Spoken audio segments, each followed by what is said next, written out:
first up is Lauren from Lifehacker Australia. Hi. Yeah, hi guys, Lauren from Lifehacker Australia. Congratulations on another great season. I was just wondering, all of your characters went through quite a journey last season. What can you say about what they'll be doing this season? I mean, for all of us, it's just, I know, I hate interrupting people too. It's everyone's like is getting their chance, like their continuation of what they were going through, because all of our stories were not finished. There's a lot of things we need to uncover with each character, and yeah, I'm excited for it. I feel like you see Fatten go to a place that you just wouldn't expect, which is like the caretaker role. You know, she is perceivably pretty selfish in the first season. You know, she cares, but it's definitely a completely different side of her. And Dot takes a big fat back seat and she lets other people take care of her, which is amazing. And you're able to see her like be supported by all these wonderful women and all like her family. But that's not a back seat for Dot. That's like a problem for her. That's a problem. Yeah. Right. Taking the back seat. So Right. That's what she's kind of going through, is learning that she can be supported. I'm slow. Yeah. I'm slow. You got there. Okay. I'm slow. That's mine. Thank you for explaining for my benefit. Next question, we have Jackie from Vibras TV. Hi guys, hi ladies, welcome to Vibras Hi. TV. How are you? Hi. Good thing. Good. So I have to tell you, I'm literally like binge watching right now the show. I'm like hooked. I'm like, I wanna like, I can't wait to see what happens at the end. But I guess so far the question that I have for all three of you is, in your opinion, now that you guys have been stranded on an island, if that were to ever happen to you, what is one thing that you think you need to survive? Not that you need to have with you, but that you need in order to survive being stranded somewhere on an island like that? Patience. I was thinking like I fresh would need water. Patience. Oh, Yeah. fresh water and a whole lot of patience. Yeah, Like a it might take a while to or find like it. an axe or a machete or something, or like, you know, And- a general knowledge of plants and animals better than I have. Patience. Determination And to patience. live. And patience. Patience. Absolutely. Things don't go my way all the time, and I need to have some patience, I think, especially on an island. Like, think things through. Maybe if you had some patience, you wouldn't have found yourself in that situation. Yeah, exactly. Awesome. Thank you guys so much. Thank you. All right. Thank you. Next, we have Claudia from the Latino Wave. Hello, ladies. Thank you for being Hi. here. Hi. Hi. How are you doing today? Good. Thanks.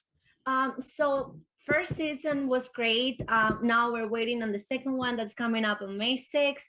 So is there something that you learned, a lesson from your first season developing your role that will be, let's say, like an experience that help you develop your role in the second season?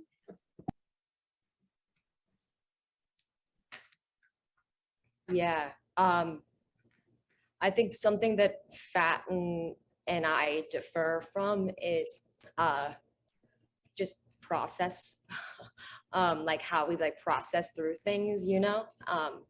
I'm a lot more analytical, and you know, I tend to be unsure sometimes, as people are, but I don't really feel like Fatten has those attributes as strongly as I do.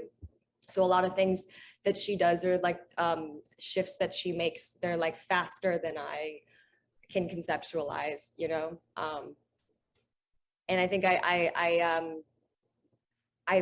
adapted that to the second season, you know, as far as like inner turmoil and stuff like that. You know, she's just how she might differ from even just like the average person. Yeah, and for me, acting wise, I think it helped me become more emotionally available to Martha, because in the first season, she very much put on like a front to shield her trauma from everyone else for it being like obvious, I would say. But the more that she like dives into that and finally confronts what's been hurting her ever since like her assault, I feel like I kind of thrived in that, because I felt like I was holding back a lot in season 1, and this is like a season where you finally see Martha open up more to a lot more people. Yeah, I think season 1 came with a lot of nerves and a lot of some imposter syndrome, some feelings of, oh my God, this is the biggest thing that I've ever stepped on. This is the biggest role I've ever done. Am I going to be able to turn it out? And I think season 2 it came with a little bit of pressure that everyone had seen it and knew the story, but I think it also came with a lot of like trust in myself. Like, you know, I can do this. Thank God. I mean, otherwise I'd be in the wrong profession. What if you watched and you were like, I need to rethink everything? What Yeah. was I thinking? I suck. What have I been working towards my whole life? Oops. Which could happen. Could you know? happen. Maybe one day. Season 2. Sure. Maybe Well, when you think you know it all. sure. Well, thank you, ladies, and congratulations on that second season. Thank you. Thanks so much. Thank you. All right, next we have Katia Woods from Cup of Soul Show podcast.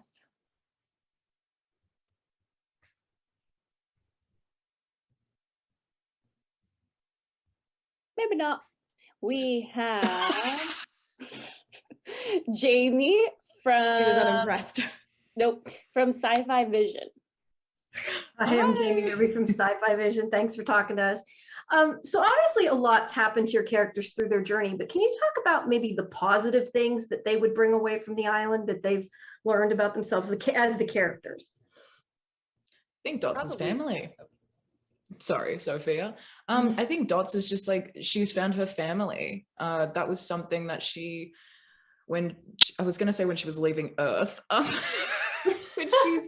when she's leaving her life and civilization, like family is something that she's missing, and she's unsure where that's going to come from or how that's going to form. But like this island, how terrible it is so beautiful because it's given her a family, and it's given her people that support her and care for her.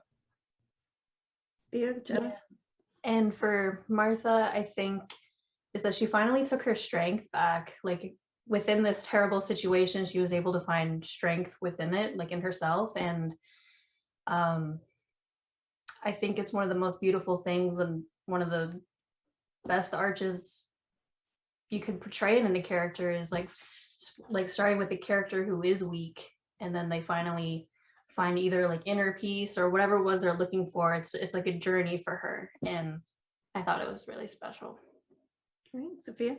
That's an interesting point of this show. There's so many of them, but all of the women in the second season, you realize, you know, what they've gone through, all the strength that they were able to find within themselves. It was always there, and it was always going to come out. You know, it's just now it's so highlighted.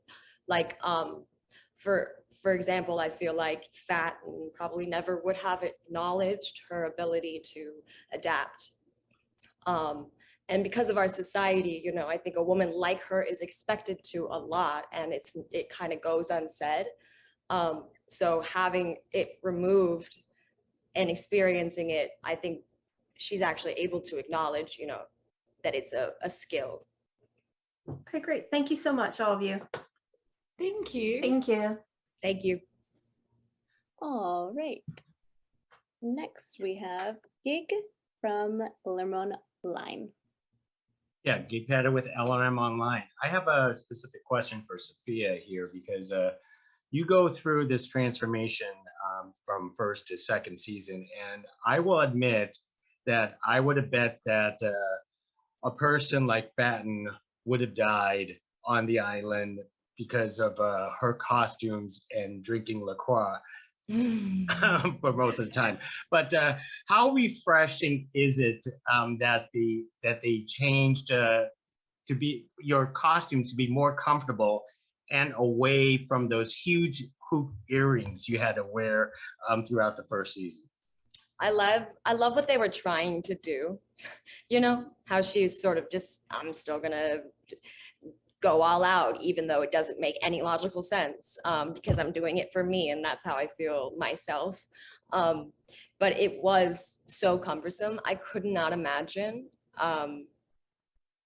Like, thank God Fatten grew up a little bit, you know, and kind of realized, you know, prioritized her life a little bit differently and decided to care more about people rather than her appearance. Because it was a lot more comfortable, the costume, yeah, that's for sure. Most excellent. Now I'm betting that you will survive. Yeah, and another thing too is like you wouldn't think of her as a survivor in that way, but she's actually really capable and smart, you know, and women like her are most of the time, I think. Most excellent. Thank you. Great. If you want to go a bit quickly, we can ask one more. Lauren, if you want to go again. Yeah, sure. So the Wilds has mainly been a female-focused show, but in the second season, they introduced a group of male characters. How did that change up the dynamic? As far as like the characters with themselves, not at all, because can we say that we don't meet them? Can we say that? But as far as the show as a whole, I think it offers a really cool juxtaposition. Opens up a conversation that I think is really necessary and really important. And just, I think it opens up the sphere and it shows more of the world. Yeah. Yeah, I agree, really. All right, Jackie. Love you, Jenna. Love Jenna. Jackie, do you have another question you want to ask? Yes, you're muted. Jackie, you're muted. You're muted. Jackie, you're muted. I bet she's saying some good stuff. Jackie, You're muted. I bet so too. Jackie, you're muted. You are muted. Jackie, talkie, can't hear. It doesn't. Chat, chat. No. Can you guys hear me now? Yeah. Oh my god, Yep. how funny. I'm so sorry. I'm like embarrassed now. I'm all red. I No. can't wait for this question. Yeah. What was your favorite thing about your character about playing this role? That's funny. I love it.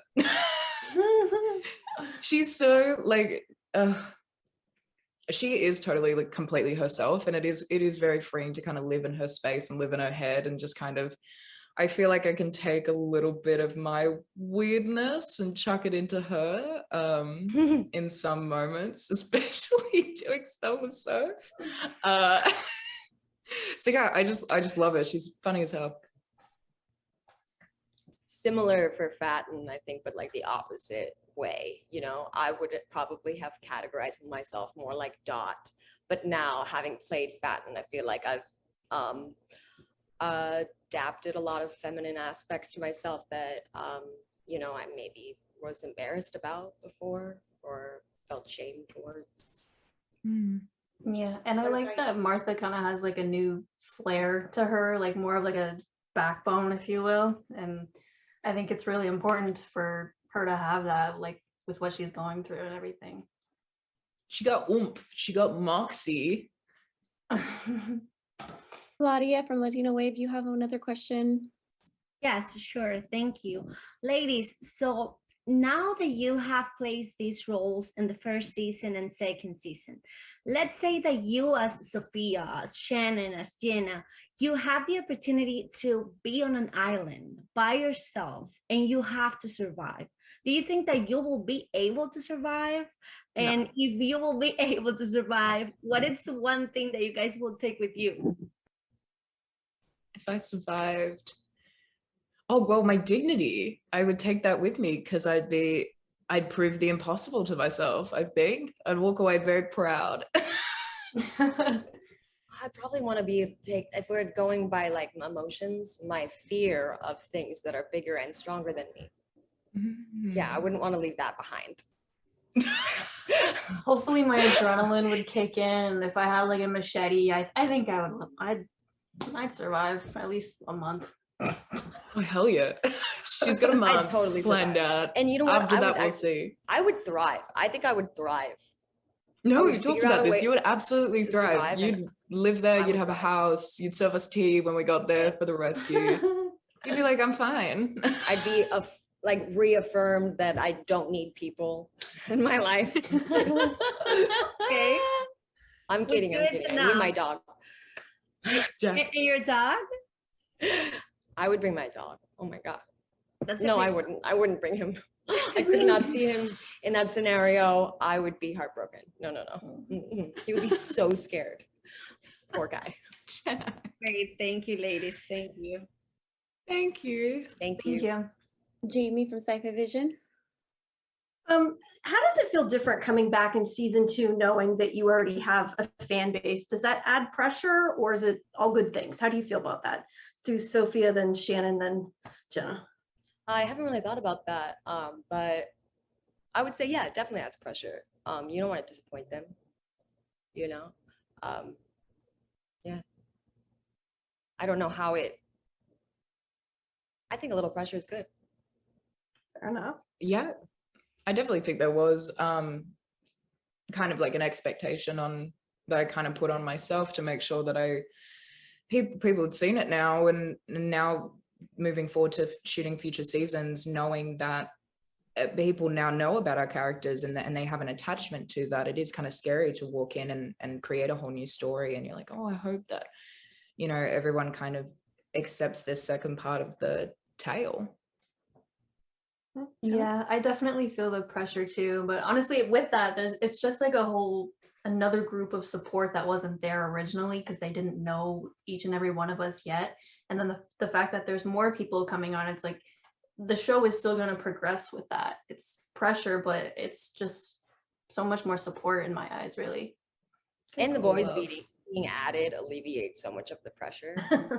It's Yeah. on them, really. Like, okay, prove yourself, guys. Go. Yeah. All right. Well, I love it anyway. So thank you.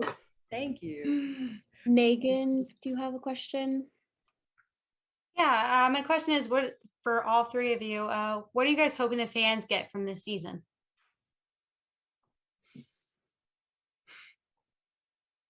I hope that they find a newfound appreciation for men, honestly, because they're important. You know, sure, there's like shitty aspects to every gender, but yeah, I don't know. We've been so focused on women for so long, and I love it. It's fantastic. We deserve it. But at the same time, you know, we still need men. Similar they're in Big season part of 1, society. they're letting everyone know like you're not alone. That's like there's all these problems in diversity and not typically what you see on TV all the time. So it's same thing, just you're not alone. These problems exist everywhere. All right. And Gig, you got one more? We got 1 minute. Terrific. Well, first of all, Sophia, thank you for acknowledging men as the only guy in the room right now. But That was for you. thanks. Jenna, this is your question for you.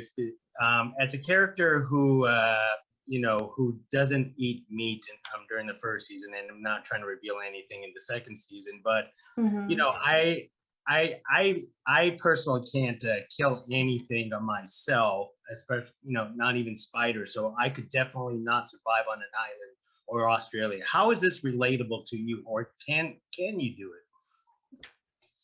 It's funny because I'm kind of the opposite. I'm very much a meat eater. I go hunting.